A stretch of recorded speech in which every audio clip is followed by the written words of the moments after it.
for those of us who do not have that access to a living guru, you have access to their writings, which in some traditions is considered a living guru. It is the emanation of the living guru in the words they left behind for that purpose in some cases. Yeah. And so, St. Padre Pio would say that it was very important that you spend at least, a half an hour a day in spiritual reading. And part of that's watering the spiritual tree. And in the Jewish tradition, in the Sufi tradition, it was very important to do this too, because it's part of the purification process. And of course, even also in most traditions as well, there is also the precept of, prayer and meditation, either one of them or both of them, depending on the tradition. And doing that daily, because what you're doing, that's part of the purification process, and keeping the soul clean and pure, keeping, the maintenance, the general maintenance. And so these things are not just good things to do, they are actually part of that detox, like you're talking about. It's very similar how the physical detox really is very similar to the spiritual detox. And one of the ways that in yoga, for example, they would make the words living is through mantra. So there'd be different mantras that are said, and just the sounding of it, it affects the hypothalamus, but also your intentions of it and connecting to the heart. If you look at these ancient languages too, like Sanskrit, there's something about them that was super special too, that really it's something about, like, there's this like touchpad on the roof of the mouth, and it's like punching in a phone number when your tongue hits the roof of your mouth when you're saying these Sanskrit vowels, and it goes directly and it's affecting your pineal and your pituitary. And it's kind of, that's a yogic thing. But, these mantras, like for me, what was really powerful was just to have a very short mantra. Yes. God, just God, Yes. Internally, not out loud for me. I mean, when I was doing, when we did the yogic things, we'd sometimes do mantras out loud and such. But yeah, just internally for me, because I did meet this Swamiji a couple of times, and I asked him, what's the most important thing that we can, no, I said, what's the most important question that you wish to hear, and what is the answer? And he said, are you or are you not connected to God? Because if we're not connected to God, then we're not connected to God. And so that mantra for me was something that really helped me to just kind of bring in my energy, be connected to God, and try to be connected in every moment. Well, and it's interesting that that's one that you use, because mine generally starts out with Lord. Lord. It's that simple, because it's just bring yourself into the presence and stay there. Now, right in there. Yeah. Now I like this that you said. This kind of rang really true for me. Just because you have karma with someone doesn't mean you have to do something about it. Yep. I love that. It's like, oh, great. That's awesome. We can sometimes rise above karmic impetus and make former lifetimes irrelevant. So I like that. So just from healing what's going on in our life right now karmically, then it can, for all the lifetimes that we had it, we can heal all those lifetimes. Well, see, what we forget, and see, this is a very important point to be made, because what we are beings of craving and desire, and that's the natural thrust of the human being. And so when we feel these things, we can very easily think that, that it must mean something. It means I'm supposed to do something about it. And actually, the experience of life is actually one of choices and decisions, as well as and love is a choice and a decision as well. It's actually much more empowering and much more we end up allowing our soul to go into a higher thrust when we become able to make those choices and decisions based on true discernment and the questions of what is truly for my highest good and the highest good of those that I love and matter to me. So when you become able to realize that, oh, I do not have to respond, and it's like, okay, I don't have to dishonor the fact that I recognize this, but I also can choose to ignore it and let it go. Mm-hmm. Then you realize where the power lies. The power lies within you to choose that, no, I don't have to engage in that karma anymore. You don't It's have to not necessary. You don't have to mingle with it. It goes to so this is day 2 of the recording, by the way. So, but yesterday we talked about bonding patterns, right? Yes. So where two people have, I mean, those were my words, but you know, when two people have karma with each other, and sometimes they each play a role because they have this karma together. It's like, arr! And then we use the victim and perpetrator, right? But right. You know, let's say we're the victim. We don't have to go like, hey, you know, oh, there's the perpetrator. Well, I better get involved with that karma then, you know. You'd be like, you know what? Actually, I'm not going to. I'm going to take this higher path, or I'm going to go read a book on. Or I choose a different path, you know, and it's, you know, it's often, sometimes it's, you know, it's just different.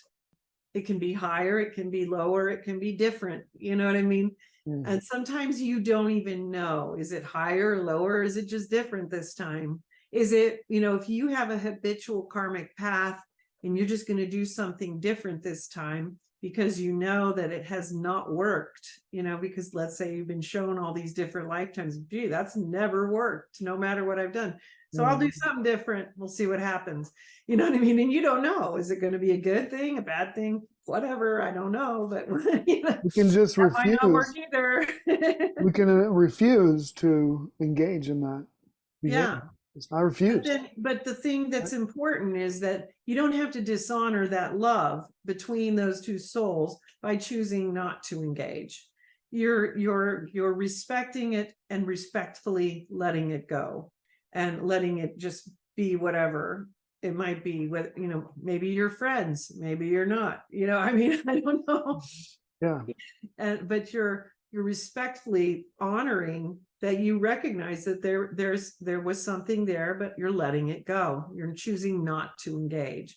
So you don't have to demonize that other person in order to do it. That's an important part of it, because sometimes people will, in order to create an aversion for them, which is the opposite of what you want to do. You don't want to have a craving or an aversion. So don't create an aversion and be like, oh, they're terrible, that's why I can't do this. You know what I mean? You don't want to do that. You want to be where you respectfully make your own decision, but you recognize, okay, I honor that there was something there that probably you know, indicates some type of connection from a previous existence. I can honor the fact that our souls have some sort of love for one another, but I decline to engage. Yeah, and as you were told, you don't have to understand where the other person's coming from or even the situation, but your job was to be understanding. Yes. So I don't have to understand you, but you know, I'm gonna be understanding, and I respectfully say. Well, and actually the thing, what you're referring to is when I was told it's not your job to be understood, but to be understanding. And so let's reapply. Yeah. Okay, yeah. So in reapplying that, let's say the other person doesn't understand why you're doing what you're doing. It's okay that they may not understand why you choose not to engage.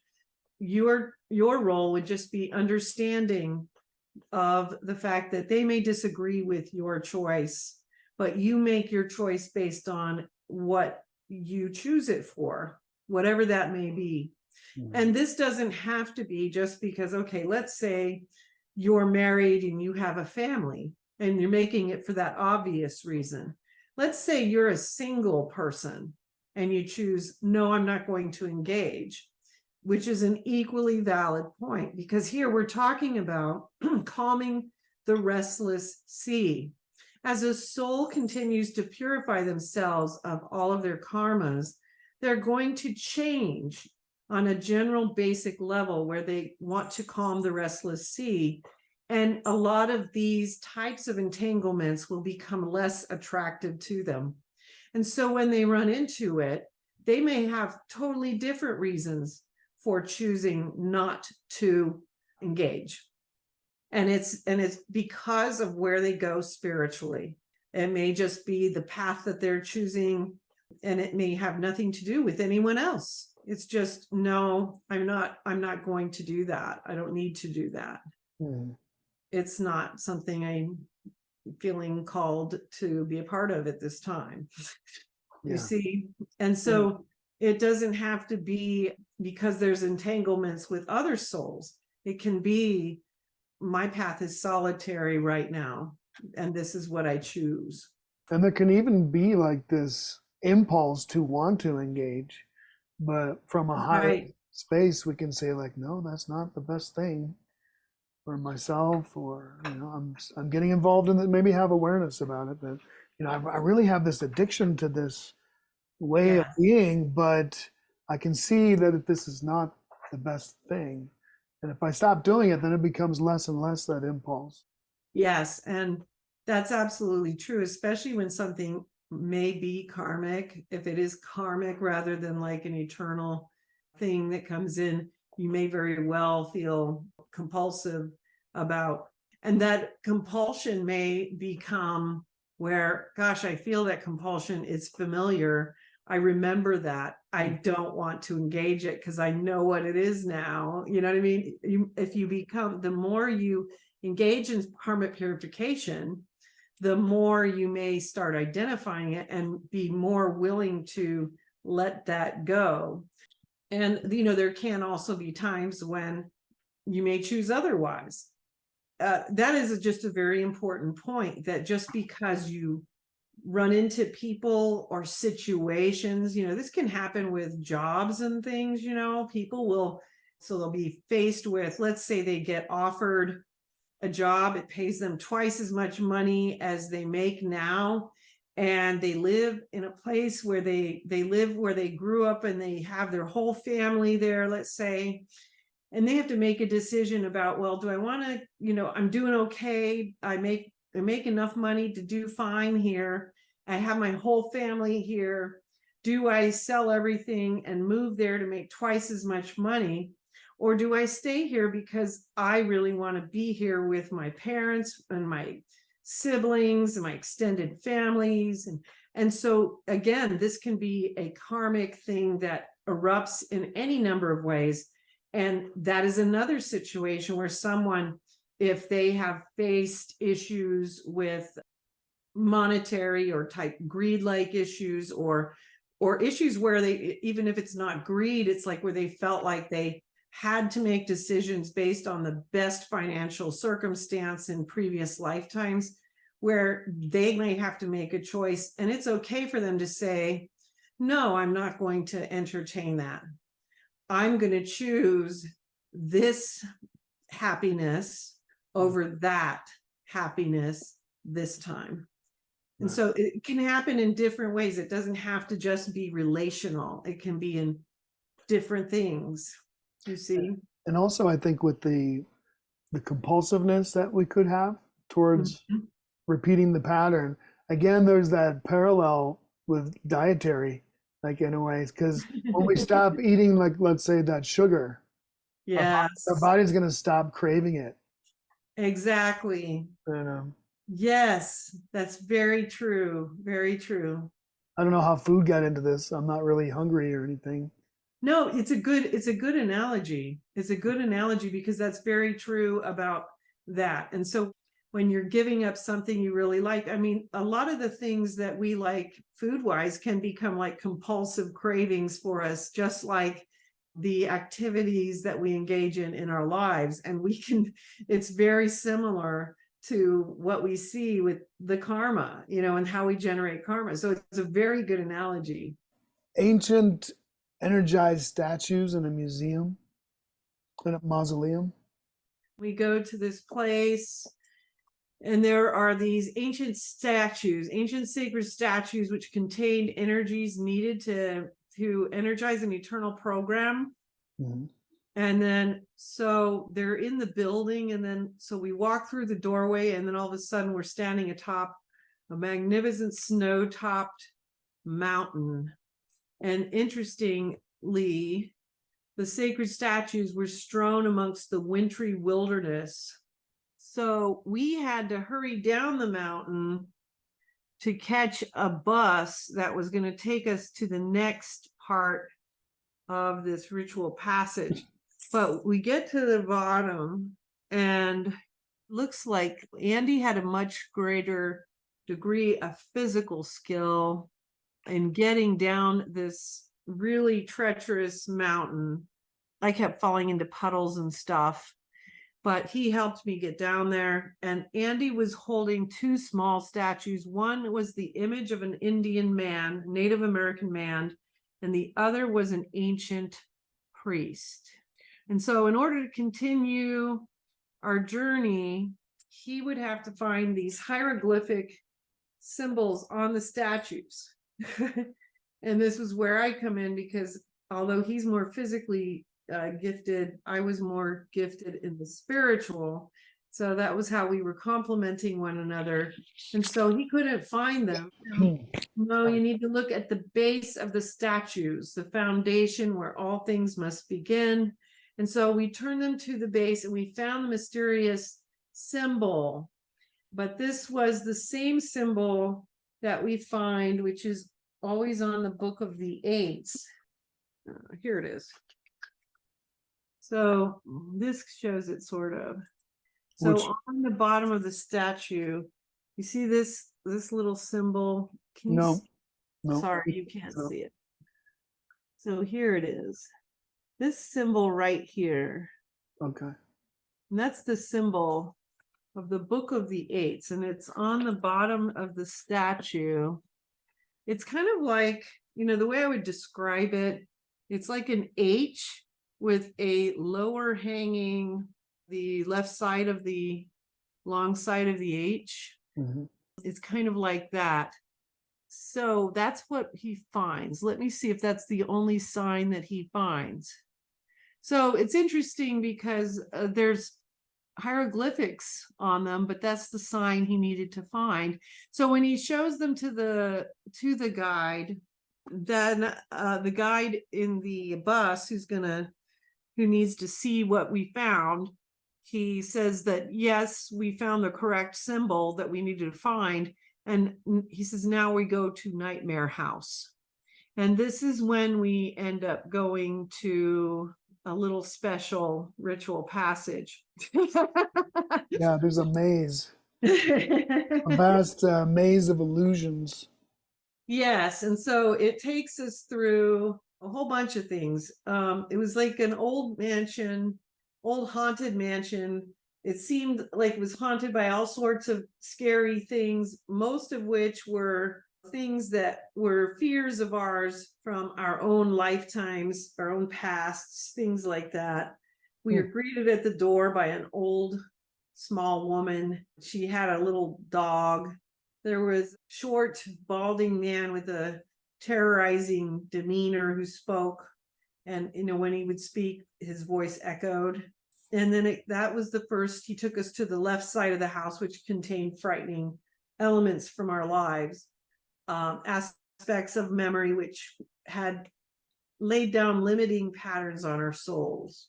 So Andy went ahead and walked in first to assist me with my nightmare, but as he entered, he disappeared. What it seemed to be the will of God, I was left alone to overcome my own nightmare. And so I was already exhausted and confused. And the first thing that caught my eye was this mangled tricycle, which had been run over by a car. And for some reason, this was like the symbol of my childhood nightmares. which is odd because it was just a memory. That the tricycle was like holding the memories of my entire childhood, but it was inspiring a long ago memory of an accident with that tricycle. And I touched it, and then all of a sudden, as I touched it, I was transported to the other side of this house. I saw that Andy was now completely obsessed in obsessive cleaning, which was part of his childhood nightmare. And when you look back, it is kind of amusing, but with both of us actually. And so the balding old man was laughing in my mind, but there was an eeriness to him that you could feel, just this little sinisterness. From the corner of my eye, I noticed that the woman was fleeing the premises, and I was like, what's going on? This whole thing is so weird, And so I look out the window, saw 3 men in Revolutionary War attire coming towards the house with fiery torches. And somehow I knew they were going to burn down this nightmare house in order to transform our karmic past. And so then we were going to spiritually die in the fire of karma. And Andy was still doing his obsessive cleaning. So I'm shouting out to him, we have to go, we have to go. They're going to set this house on fire. But he was trapped within his own prison and was unable to respond to me. So what ends up happening is somehow, Well, I first off, those 3 men, the revolutionary men with torches, followed you because it was their mission to hold you in your karmic past, to keep you from making the passage. Okay, sorry, I missed that. Appreciate that. Yeah. So they were trying to keep you in your karmic past. Yeah, they were trying to keep us there. A very good point. Yes. Yes. And so I grab Andy's arm and we're running, and we end up in a vast maze. And we had to cross a small bridge across a divide, which is about 4 feet wide. There's a white hazy void below it, and we didn't know what lay beyond the void. I knew we had to cross it quickly and then remove the bridge to stop the past from entering into the present. And so I crossed first, mistakenly thinking Andy had already crossed, and thus I removed the bridge. But panicking, I called to him to jump the gap, but he wasn't running, but walking rather slowly. And before I could stop him, he fell into the great white void. And I was screaming and screaming. It was like one of those, screaming into the great abyss kind of screaming things. But the woman who'd previously left the house suddenly appeared in front of me and said, maybe he's re-entering eternity. And she grabbed my hand, forcing me to continue through the maze and the roundabout tunnels to reach higher and higher. They kept going higher and higher, energies, vibrations and vibrations. Once we reached the surface, I knew we would see the psychedelic van. Again, you remember the psychedelic? Mm-hmm. So this van is psychedelic. And so it seems like an endless ascent through this maze. And I see the door, I push it open, run to the van, and I'm screaming, wait, maybe he'll get here. I'm telling him to not, take off, wait, because he might, still have a chance to arrive. But the driver speeds off without delaying at all. And he just grins at me saying, you never know. Andy might be in the back of the van. He might have gotten here before you. And now he's allowing me to look, and he grins from ear to ear as we speed off. And so Nightmare House, all the childhood nightmares burns down. The karmic past from this lifetime is just ash on the ground. Mm-hmm. And we're speeding towards eternity, That sounds good. That's kind of like a necessary thing, huh? Yep. Mm-hmm. And then what is the Golden Sphinx? Well, again, it's that Golden Sphinx emerging that we spoke again about, which is forming as the masculine energy continues to approach the feminine energy of your higher self for that eventual merging that is going to occur. The spiritual marriage of our Yeah. highest female and male aspects. Yes. There's a really cool quote here that I was hoping you'd read for me. It's the key of the seven from the Emerald Tablets of Thoth. Oh, sure. Tablet 5, page 3, paragraph 2. Sure. So from the Emerald Tablets of Thoth the Atlantean, Tablet 5, deep neath the image lies my secret. Search and find in the pyramid I built. Each to the other is the keystone, each the gateway that leads into life. Follow the key I leave behind me. Seek in the doorway to life shall be thine. Seek thou in my pyramid, deep in the passage that ends in a wall. Use thou the key of the seven, and open to thee the pathway will fall. And what he's speaking about here, and this is, I believe, let me just check. This is shortly after me having experienced this really cool initiation with key. And I don't know if it's covered in here.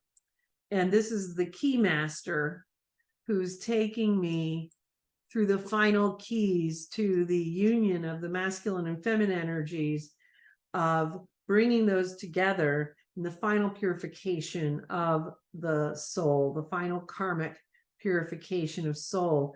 And it comes down after I've just experienced these, you mentioned the golden sphinx emerging, and it is finally emerging. And here it's talking about the gleaming golden pyramid steps are shining in the bright sun, and I'm making the short trek to the top of this temple. And up at the top of the temple, the golden sphinx is lying silently, peacefully, fully emerged. And it has been slowly emerging from the ground for literally a couple of years. And there it is, finally there. And there are dancers who are swaying all around in this spirit wind. They're doing this beautiful dance, and they tell me it's the flatliner dance. And they're imitating the fluctuating heartbeat of a dying person. And the point of this is because the person who is born into the ascension must first die to karma. And so that's what we're dealing with. And when you're talking about this particular quote from Thoth, the key of the seven, you'll use the key of the seven, and open to thee the pathway will follow. This is the key of the seven. The pathway of the seven is the pathway of the mortal. And then when you go to the pathway of the eight, that is the book of the eights. And that is when you enter the immortal, the path of the ascension. And there's the good old fascinating angel of the ascension. Not this one, that's the golden angel. This one here is the angel of the ascension. It's interesting because they referenced it's your birthday, May 10th, which your birthday's in March, but it's your birthday, May 10th, because that's when you found your twin. And Yes. Heaven Dawn, your highest masculine aspect, and that's when you reconciled with Heaven Dawn and you came together. So that was your birthday, Yes. is when you came together with your twin, May 10th. Exactly. Yes. And if you look at just the name of my masculine side of my higher self, Heaven Dawn, is the dawn of heaven within my soul. That's the point of it. Yes. And that is absolutely true. So, the true birthday is not when I was born of flesh, but when I was born of spirit. And you were born of spirit when you reconciled with your twin? Yes. Mm-hmm.